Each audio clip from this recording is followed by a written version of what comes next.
Katie Walker here with the Dave and Katie Show. Well, let me ask you real quick. If it's a Dave and Katie show, why do you say Katie Walker here? Well, when I say, hey, it's Dave Shell here, bringing you the Dave and Katie show today. My co-host, Katie. Well, we're going to test a cut two. Go ahead, Dave. No.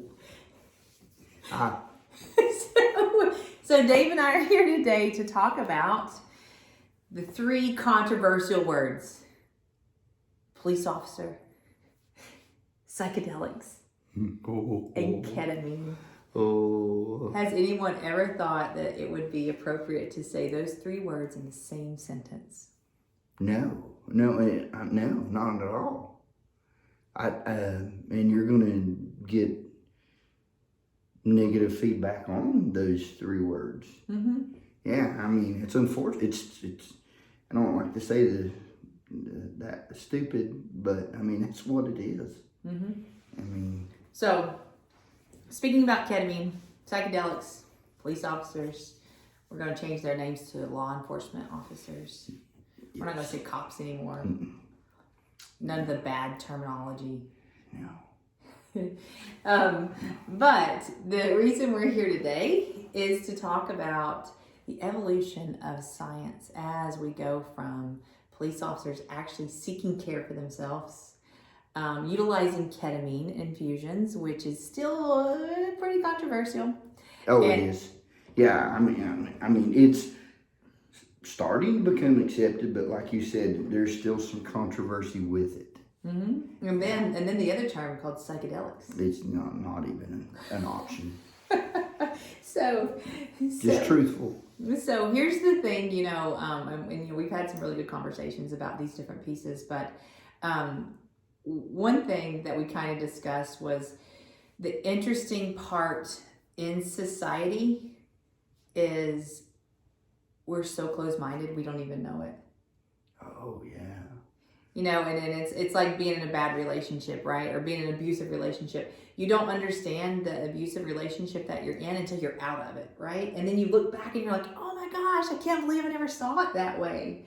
So, so if you look at all these, like there's medications out there, right? There's mental health medications. So you get all these big long words that Dave really enjoys talking about. And, the big long words are, the class name of the medication per se, that in research in a lab that they've had to meet all these requirements. They've had to duplicate all these specific patterns. They've had to meet all the FDA's pieces of approval, put in $100 million to produce one drug where they have the royalties for 20 years, to where, that's why you see the cost of these meds go up so high, is because, it was necessary. It's necessary for them to recoup the cost because they had to put $100 million to get one drug approved. So when you start thinking about things like that, you're just like, what? I mean, like, it makes no sense. But, like all your antidepressants, your antipsychotics, your benzodiazepines, all of these medications, each one of those has had to go through the system to where when they became FDA approved as a trade drug, it took them $100 million to get it, typically on average, due to all the studies that were necessary. So here we are, so focused on that, and we've lost the focus of everyone dying to the side of us. Because we've got to do these studies, we've got to do these trials, we've got to get this going, right? But then what happens when there's not a trade name approved drug that we know is working, like ketamine and psychedelics, that we see it saving lives every day, and we don't have the access to it that we need? Well, here's some of the problem is, and this is from my experience, when you start taking these drugs, it's a 3-month process generally before you even know if it's effective with you. Mm-hmm. And if it's not, then you switch. So not only are you tormenting your body, you're also costing your wallet, because they're not cheap. And if they don't work, you're throwing what you didn't use away. And I mean, mental health is expensive. you take ketamine, you know after the first one. Mm-hmm. I mean, there's same with psychedelics. Yeah, right. Well, I don't know. I'm you right, know, but the studies are showing consistency. Right. What I agree. I just the two things I have been able to take, I know the difference. One is I saw an instant result. And when I first started with you, you said, one of my questions was, do I have to pay for them all right now? Because I had went through that.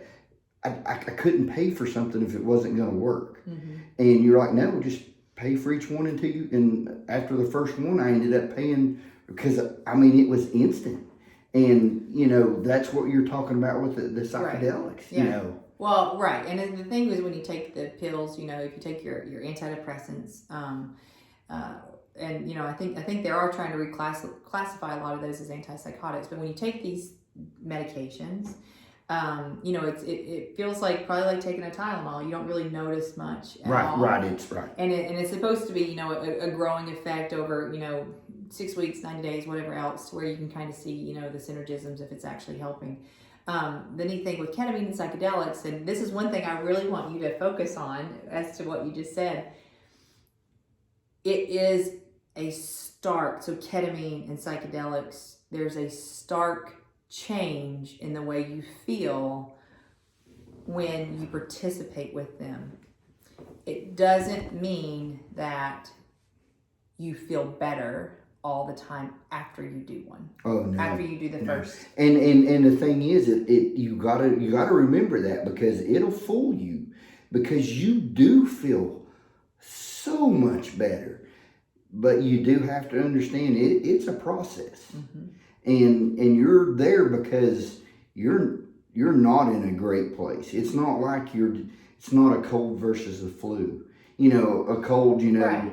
You just got to trudge through it. The flu kicks you on your butt, puts you in the bed. Well, you're on the bed when you come to do ketamine. You have right. tried your cold medicine, which is unfortunate. Yes, right, and it's yes. unfortunate. Sometimes I think sometimes people are too stuck on starting with A and going to B and going to C instead of going, well, we can go to D.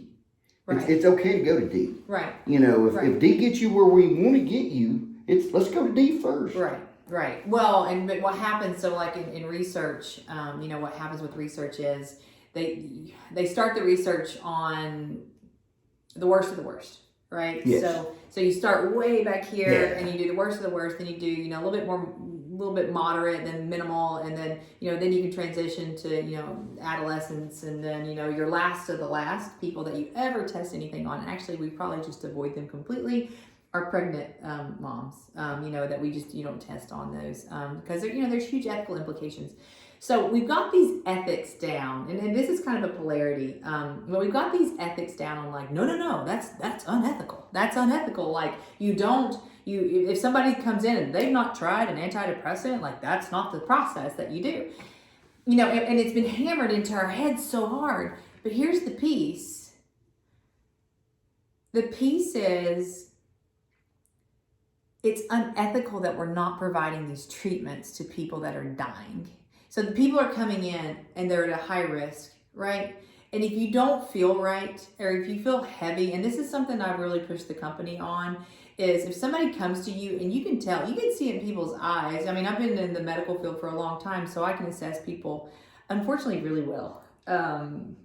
I judge. I mean, I'm sitting here judging him. I'm not even looking at him right now, and I'm just assessing him and judging every aspect. Oh, I'll say she's very good at assessing me.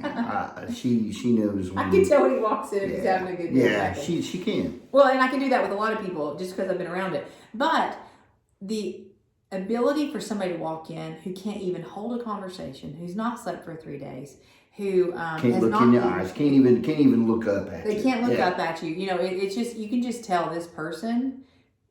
They're not right at that time. And for us not to be able to offer access. Yeah, you want to start rapping? Well, listen, like, I don't get 1,000. I don't get 1,000 of those like you do every minute, but I do occasionally get a text.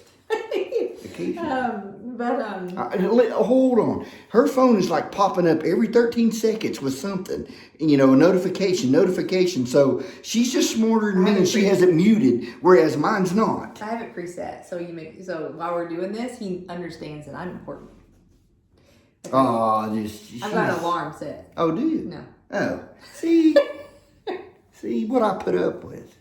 So the piece of this is psychedelics are a natural derivative. You know what else is natural? Because people are like, oh, I don't know. Does it come? So we either want it to come from a lab or we want it to be natural, right? And honestly, I don't care as long as my objective data is objective, right? Don't skew me. Don't you skew me with your statistics. But my problem is though, if you poll most of the people, they're going to say they want it to come from a lab, but yet they grow gardens and they eat tomatoes out of those gardens and cucumbers. And I'm going, mushrooms. You know, there's. Well, and maybe the thought process though is that natural. Okay, so supplements, they're not FDA approved, right? That's why I'll take them.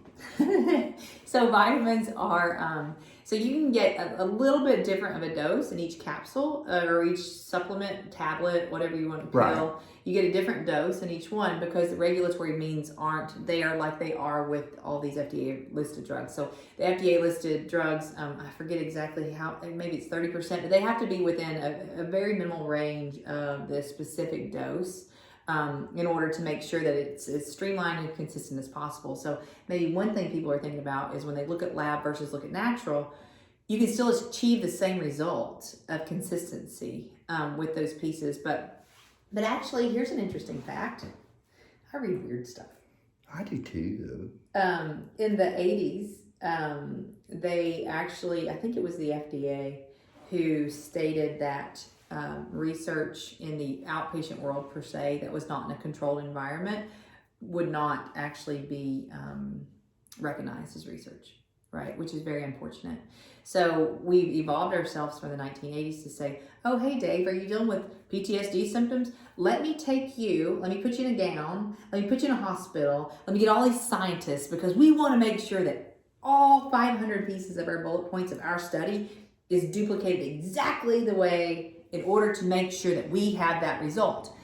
How realistic is that in real life? Well, first of all, you know, that's not going to happen with me because I'm not going to do something like that because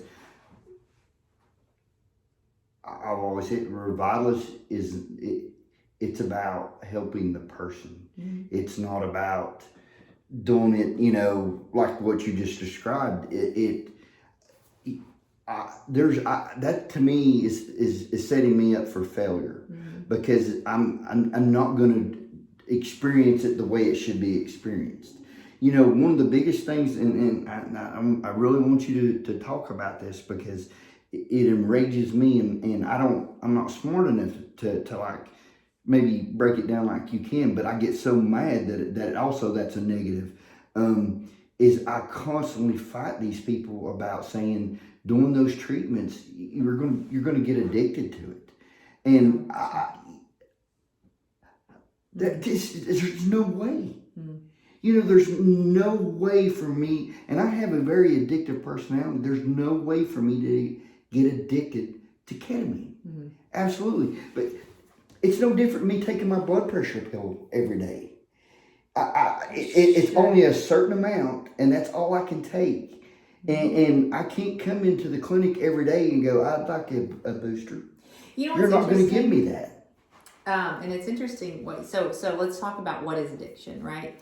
Because a lot of people, like that word's used a ton. Yeah, it is. And not in the right. Not in the right manner, right? But so addiction, if you look at addiction, let's go on like a physiologic level. Does it mean like someone that's addicted to my looks? Physiological? Yeah. Okay. So I got you there. So if you go down, so let's talk. So addiction, right? So there's a male and a female, right? Let's plug and play, right? So what are their names? I got you again. There's Ivy and George. All right. Like that? Yeah, I do actually. All right. So we got Ivy and George. So Addiction is, you've got a plug. So here's your female, here's your male, George and Ivy. Addiction is they bond, right? Mm-hmm. And when they bond internally in your receptors, they don't let go. You can't unplug them. Eventually they'll unplug, but sometimes they don't, but usually they do. So they're, it's agonist and antagonist, right? So they bond together. The honeymoon phase. It's the honeymoon phase of George and Ivy. Yes.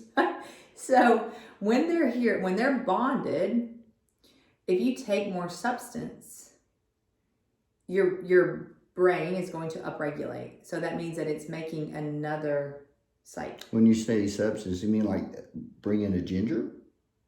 Like a redhead? Well, yeah, like. No. Okay, because I'm getting lost here. I'm like, wait a minute. Okay. Let me try this again. Break it down to Dave's group. Let me try this again. Addiction. In order to have a reaction to a substance, we have to have a receptor for it. Otherwise, we don't have a reaction. Okay. So here's your receptor. No ginger. Here comes Ivy without a ginger. So it bonds, right? Mm-hmm. They're attached. Okay. We're in the honeymoon phase. Okay. Lo and behold, comes a ginger. This one's still bonded. You've got a substance here. There's nowhere for it to go. It's floating, right? So it doesn't have anything. But what happens over time is something called upregulation, to where George creates another George. So over time, does making sense? No, because I thought you was going to say George gets an apartment for Ginger to go to. Okay, so with addiction, you have bonding, and once it's bonded, it makes more. That's why there's addiction. Okay. So you get more receptors. So that you can keep. Okay. So you can get as many floating around molecule receptor females in your brain as you want. It's amazing how we work to where I finally understood it. But like also light bulb, I get that now. I see what you're saying. So that's what. Do you ever get full? I don't know. No, I mean you have I mean it's upregulation, right? So with opioids, anything like that, it bonds and then it makes more. So you need more. That's why you always need more drug. Okay. You need more drug because you have more receptors, right? Okay. That's what addiction technically is, and so when people say, "Oh, ketamine's addicting," no. Ketamine has such a short half-life, so it's in your system and it's out of your system so quickly. Your receptors are still there; they're still active. They have no IVs. That makes sense to me because it is such a short life. It's short. It's such a short. Whatever, right? Yeah. So it's absolutely in your system. It's out of your system. But how do you get addicted to ketamine? You get addicted to ketamine if you're sitting there, and even though it has a short lifespan, yes, it bonds here, but you've got to do it so many times. I couldn't imagine. You got to stack and stack and stack and stack. So it takes effort. With opioids, you do it and it's bonded and the lifespan's so much longer, right? So like Lortab, it's like Q4, it's every 4 to 6 hours. So it can be in your system for up to 18 hours at one time. So your receptors are sitting there with a little bit of Lortab in them per se, and then it just keeps adding on. So what happens when you I cannot grasp my head around how much ketamine you would have to do in order to achieve that. So can you get addicted to ketamine? Yes, but it's a crutch. So you're intentionally trying to get addicted, but what you're doing though too, they get psychologically addicted. So say you and I are in a relationship and you beat the crap out of me all the time. It would be just all opposite. So I'm afraid of her. So say we're Say we're in that situation, right? Okay. And then say that I know I need to get out of this relationship. I know it's a bad relationship for me to be in, but I've recognized that ketamine or benzodiazepines, right? Your Xanax, your Valium, your lorazepam, all these different pieces. I realize that if I take that substance, it gives me a break just for a second. And that's actually another way. So that's the psychological addiction, psychological connection with addiction is you're not getting yourself out of the situation.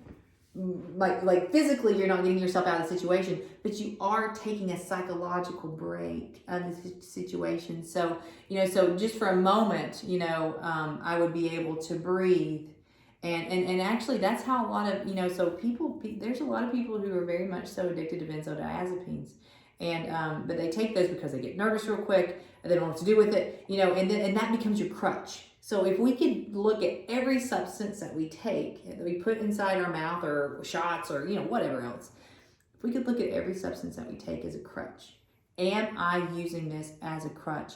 Am I using this, to just give me a moment of relief? So if you look at it, people who like take drugs or whatever, to get a break, are you getting that break, and then are you addressing the situation surrounding it, or are you just getting a break? Does that make sense? Yeah, but I'm not for sure that you can't somewhat correlate that to some of my treatment where I was so anti-therapist. Mm-hmm. I was getting the break because it was slowing my brain down. Right. You and I were talking, but I truly needed to follow that up with someone to help guide me. Well, but it's the same way. So like, right. So every time somebody does ketamine or psychedelics or whatever else, I mean, if something comes up of substance, you need to talk. You need to address it, right? It's the same way as like, I don't know. It's like you just don't. If you just get a break from it, and you don't work on it. Yeah, you're not doing anything. You're not accomplishing nothing. Exactly. Yeah. I that's why I said I think we were doing stuff, so I was getting better, but I wasn't getting where I needed to be. Right. Well, but it took time too. Yes. So you didn't trust anyone. No. And it, I still don't. Right. It's well, I'm getting better. But it's not achieving all of it in one day either. No. So with Dave's situation, it was I had to earn my trust level. I just had to sit there and just weather the storm. But that was true. I mean, we just had to create rapport, and he had to understand that I was consistent, and all this and stuff. And then, but that was a big step, right? That was a huge step. And then his next step. So Dave's evolved so much now to where he's constantly improving your emotional intelligence, your mental wellness, your all of it around, self-introspection. Like you're doing all this stuff around because you're working towards it. In society, which is what frustrates me a ton, we say, take this pill twice a day. All this other crap. But we don't say Instagram. We don't say, take this pill and then do this to try to improve so you don't have to take it. No, right. Because our brain, we if we don't address it, if we get a break and we're like, that's all I need, I just need a break. If we don't address it, it's going to keep showing up. Every day. Every time. Yeah. Because your brain duplicates what it knows, yeah. And it's a cycle and it's a pattern. Our brains like patterns. But right. And psychedelics and ketamine give us the opportunity to look at a different road or a different way to view things. Okay, and so as a patient, some of the responsibility is on us to want to get better, not to get a break.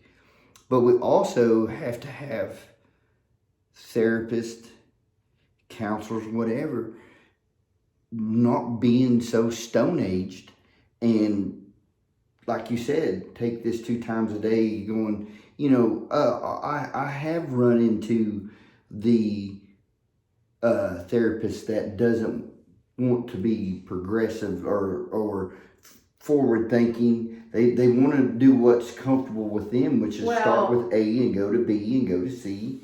I think you have to take like there's more than one person. They know they're already progressive. There's a damaging thing. There's more than one person responsible for a person's goal of getting better.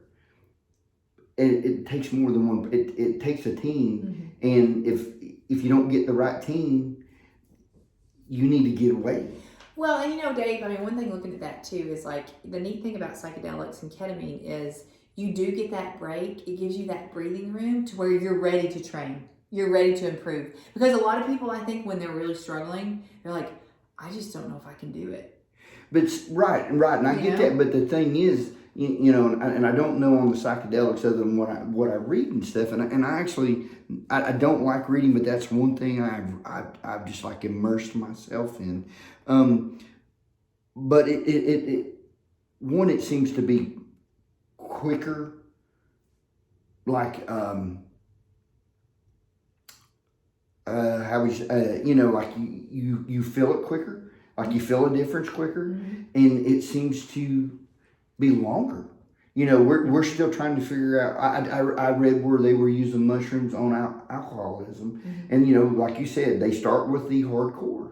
Right. You know, and then they had the 2 test groups, and their biggest thing now is it showed outstanding results, but for how long? You know, that was the question. You know, how long? Well, if it's for 8 months and then they have to do another dose of so be it. That's 8 months. That's right. You know, I think that's where we're getting hung up at too. Is what's the other option? It's taking a pill every day. Right. You know, trying to just maintain. And you know the other thing that is frustrating. I mean, there's a lot of frustration here. I don't know if you can tell it, but because you it's constant. It's constant that people tell you you're wrong, that you're an idiot, that you don't know what you're talking about. But let me tell you something. These people who take daily psychiatric medications, there's so much liver failure that goes on. Oh yeah. In that. Yeah, you know, I mean, I have to do labs every. So much liver failure. So when people say, what about ketamine? What's the long-term effects? Well, the neat thing about ketamine is it's actually showing its improvement in connection, and it's actually decreasing your inflammatory response in your brain to where it's showing that the brain's actually improving in health. Well, tell me about the long-term results. Well, and so the long-term results of ketamine is you use just enough to get, you know, and there should be improvement actually, not decrease. Long-term results. Right here. It's true. You should have saw him when I absolutely. Long-term results right here. 2018-ish, 19 to 2022 right here. That's results. That's true. Absolutely, 100%. I've never lied about it. I was at the darkest place in my life, and I didn't know how to get out. Now he's a calm unit.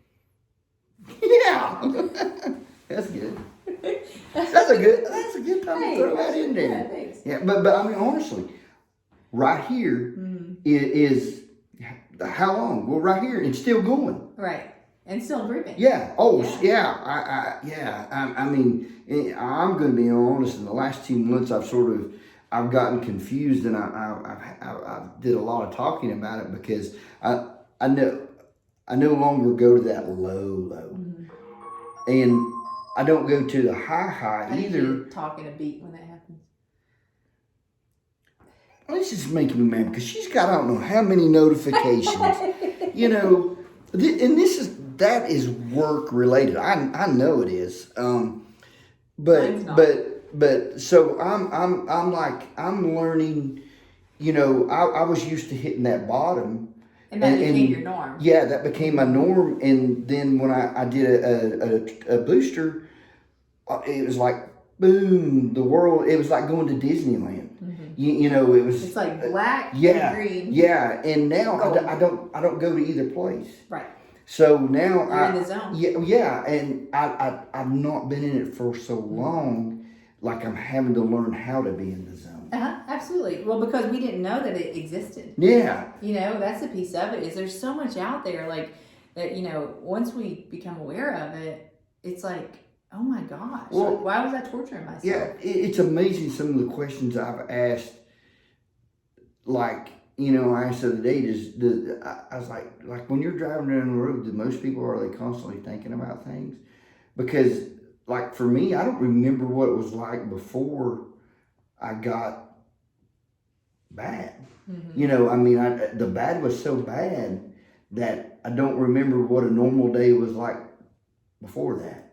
So, like, you know, it's almost like, and it's not, but because I don't want to take, like, I don't want to offend anybody or take away from. It's almost like we're learning to walk again, though. Mm-hmm. Like, you know. You know, that's actually interesting that you say that. So people, when they look at him, Got a good point. me up. I got a good point. So when people start utilizing substances as a crutch, they actually stop creating normal emotions. You know, and that is probably in the case, and I don't know this specifically, but that's probably in the case when people are in survival mode, which is, you know, when you are struggling with depression and suicidality and anxiety and all these things, you can't sleep, you don't create emotions, right? You don't have any emotional capacity because you are surviving, right? So it's not like, you know, if we're running from a bear, we're running from a bear. We're not like crying as we're running. I mean, Dave would, but I wouldn't be crying as I was running from a bear because I just wanted to run from the bear. This is the second time she's dissed me today.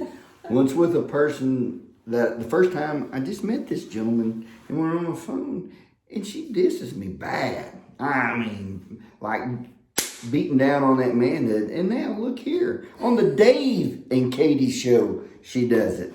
Respect me, woman. Oh, I mean, I'm afraid of you, but I'm not going to cry till after I get away from the bear. We were just talking about, right? Exactly. Right. You don't release until after you're out of the trauma. Yeah, but that's I mean, that's a lot of the fight or flight. It is. You know, the problem with me though, is I got out, like when I got out of that, I didn't cry. I jumped into another one. You stayed. Yeah, right. So right. And I think that's what happens, and it's probably very true for veterans as well and first responders, as you get in this zone and you just stay there. Yeah. And you're hyper vigilant, and then, you know, constantly, and then you don't create normal emotions because you're not at the level. To create an emotion, you have to be vulnerable. Yeah, that's not an option. Right, and if you're surviving, if you're not being vulnerable, then your brain's not, you know, allowing all those different pieces. And we're pretty emotional creatures, believe it or not. I found out I am. I mean, I think for 26 years I wasn't. I'm going to say this. I truly believe, say the 5 to 7 year mark. Mm-hmm. At that point, you've seen some things, and you're not forgetting them, and we don't have a system set up to help you to process it, and so you do lose your feelings. I mean, and I think that's why we have a high divorce rate in law enforcement. I think that's why you have a high level of alcoholism in law enforcement, is because we don't process anymore. Right. You think you do, but you don't. I don't even think. I'll be honest. I don't even think you do. I think the officers think the officers think there's nothing wrong with them, and this. I think they just it's can't normal. See there's this piece over here. No, because we surround ourselves with each other. Sure. Yeah, we don't have outsiders for the most part. Yeah. You know, the family sees it. You know, my family saw it. You know, but once again, is I was also that when family wasn't first. The job was first. Well, that's the way you're trained. Right. So my brothers and sisters over here, they weren't telling me that something was wrong. Mm-hmm. You know, so I believe them over my family. Yeah. You know, because they're going into that house they're your unit. Yeah, they're going into that house with me. You know, they're going to that call where there's a guy with a gun waiting on you. You know, that's who I'm trusting. You know, my family. You know, and that's so wrong. No, but I hear that though, because it's like your unit at the police department. What do they call it? Police. Like precincts, like up north. Yeah. We're just departments down here. But you know that those guys have your back with your training. But the thing about your family is you protect your family. Yes. So I can see how that differentiation would be. Yes. You know. But anyway. It's been 34 minutes. Yeah, it has, and you've hogged 31 of them. But that's usual. I mean, what is this? Her battery's low because now we have a Twitter notification. Just so you all know, okay? Let me do it. Tweet. See, it was just the notification right there. I think this was good today because I truly like it. We've never lied. You have not. I have not. We've never sat here and said when you do your last cycle of treatments, when you do your last one, you're good. You're cured. You're great. You know, and that's not true. But you're in a lot better place. And if you're willing to work with that and continue that, then you're gonna get better. It's just nobody's ever perfect. Nobody, right? You Nobody's know ever what I'm perfect, saying? and Like, and society doesn't teach us where we are, what level we are when we come to ask for help. So some people may be on a 98 scale, some people may be on a 27 scale, but we just look at everybody like, "Hey, you need help?"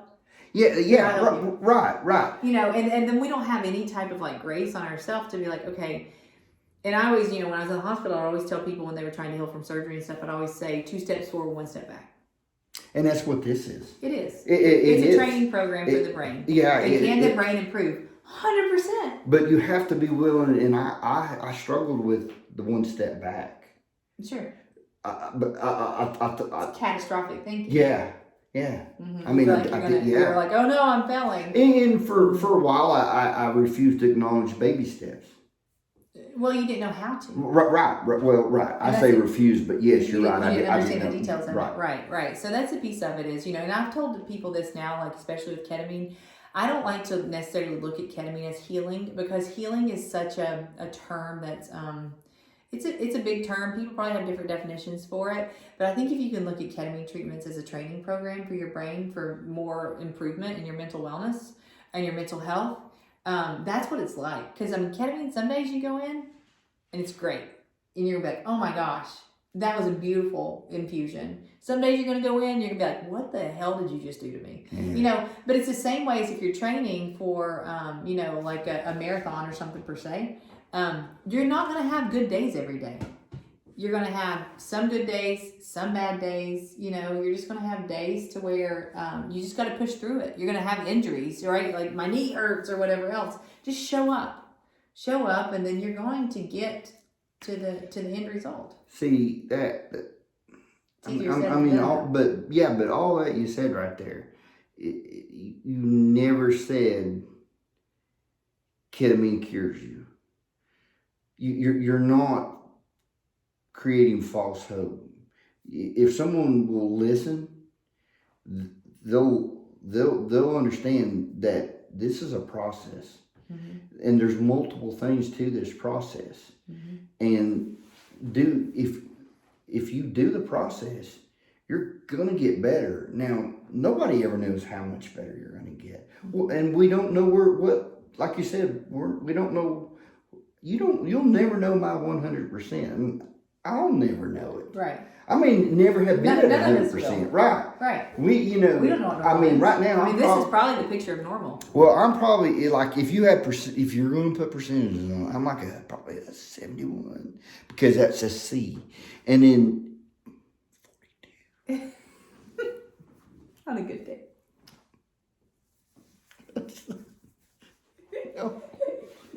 So here's our point of this conversation, because if you've listened this long, then you deserve an award and a reward.